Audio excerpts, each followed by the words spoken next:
हाँ 10th के बच्चों, आज आपको हिंदी में जो लेसन पढ़ा रहे हैं चींटी, ये सुमित्रा नंदन पंत का है। आप इसका जीवन परिचय तो लिख लीजिएगा। चींटी का हम आपको व्याख्या समझा रहे हैं। ये जो है चींटी पाठ सुमित्रा नंदन पंत जी ने की जो उनकी रचना है युगवाणी, उसमें से ये कविता ली हुई है। चींटी को देखा, कवि सुमित्रा नंदन पंत जी कह रहे हैं आपने चींटी को देखा है वो कैसी लगती है। वह कैसी लगती है देखिए, वह सरल बिरल काली रेखा, तमके तागे सी जो हिलडुल, चलती लवपत पल पल मिलजुल। तो कवि कह रहे हैं कि आपने चींटी को देखा है, वो ऐसी लगती है जैसे कि एक सीधा पतला और वह काली रेखा होती है, तो देखने में ऐसी लगती है जैसे कि काला धागा हिल डुल रहा हो। ठीक है, और वह छोटे छोटे पैरों से आपस में मिलते जुलते हुए आगे चलती रहती है। यह चींटियों की पंक्ति है, यह चींटियों की पंक्ति है। देखो मतलब ये है बताया है चींटी देखने में कैसी लगती है। वो चींटियों की एक लाइन जो होती है पूरी पंक्ति में चलती है, एक के पीछे एक, और वह हल्के काले रंग की होती है, तो ऐसा लगता है कि काला पतला सा कोई काला धागा वह हिल रहा हो, ऐसे ही चींटी भी लगती है। देखो ना किस भांति काम करती वह सतत, कन कन करके वह चुनती अविरत। देखो जो चींटी है वह किस तरह से लगातार काम करती रहती हैं और थकती नहीं है। एक एक कण वह लगातार बिना रुके एक एक कण को इकट्ठा करती रहती हैं। गाय चराती, दूध खिलाती, बच्चों की निगरानी करती।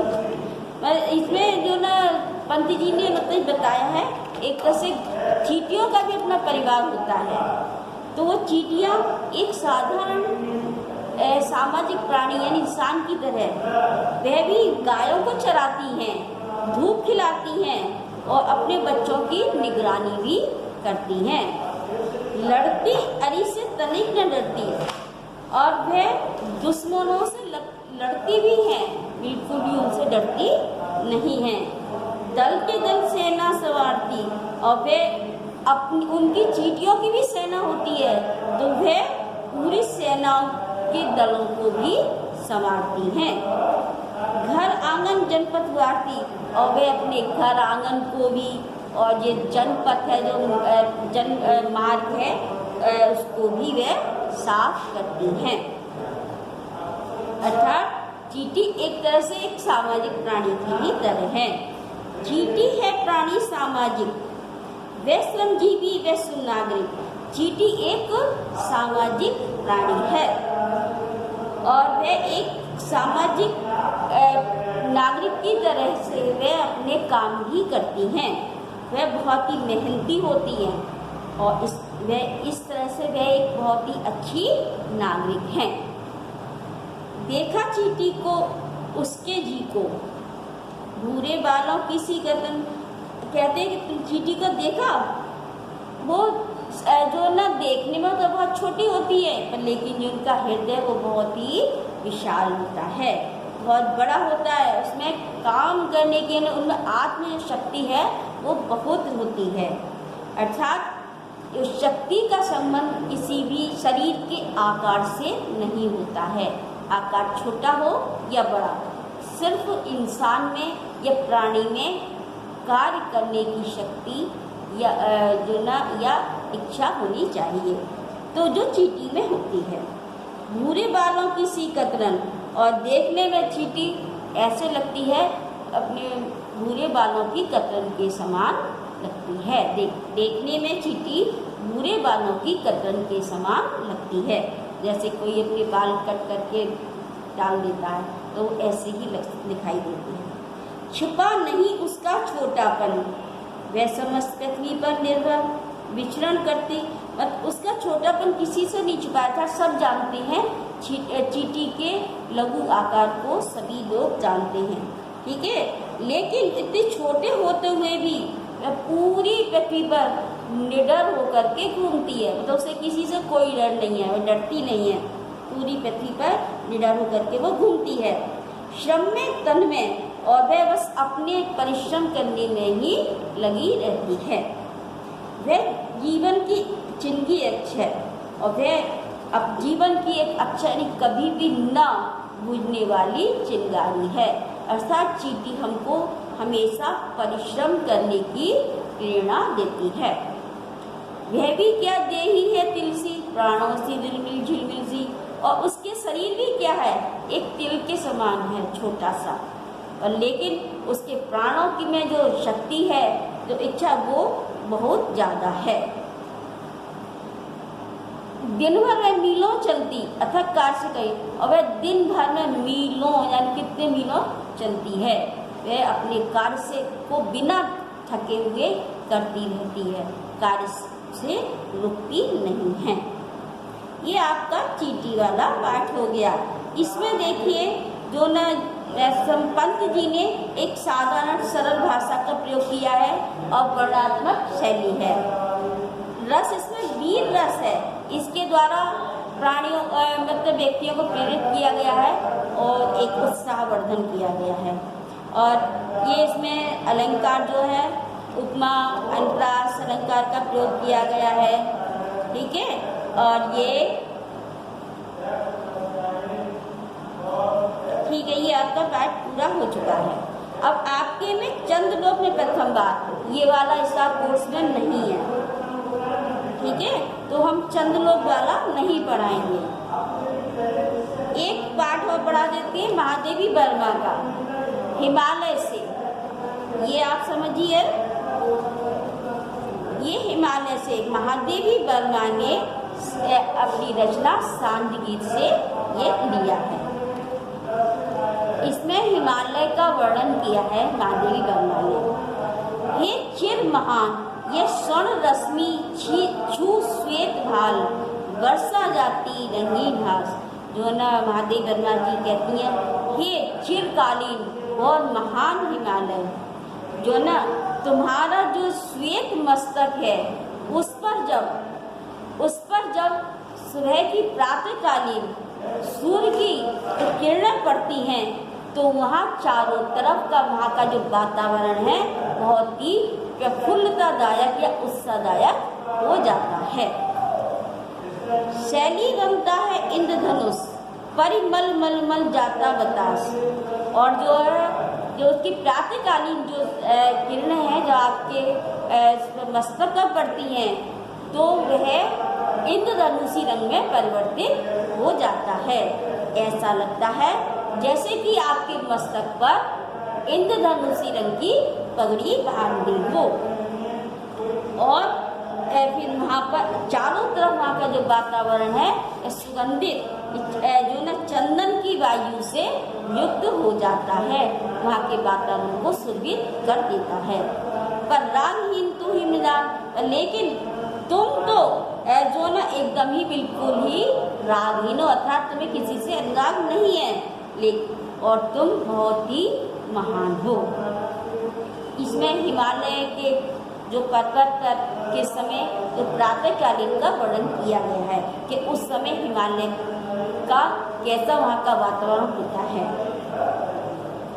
आगे देखिए, टूटी है कब तेरी कब समाधि, नव में गर्वित झुकता न शीश, पर अंक लिए है दीनछार। और ये बताया है कि जो है हिमालय तुम्हारा आकाश को छूता हुआ बहुत ही ऊंचा तुम्हारा शीश है, गर्व से खड़ा हुआ तुम्हारा शीश है।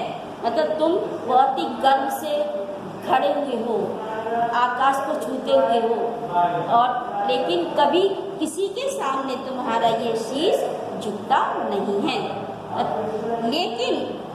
लेकिन तुम इतने मतलब उदार भी हो, साथ में मतलब इतने कठोर होते हुए इतने उदार भी हो कि तुम अपने जो न अंक में एक साधारण सी मिट्टी या धूल को भी समाहित किए हुए हो, मतलब उसको धारण किए हुए हो।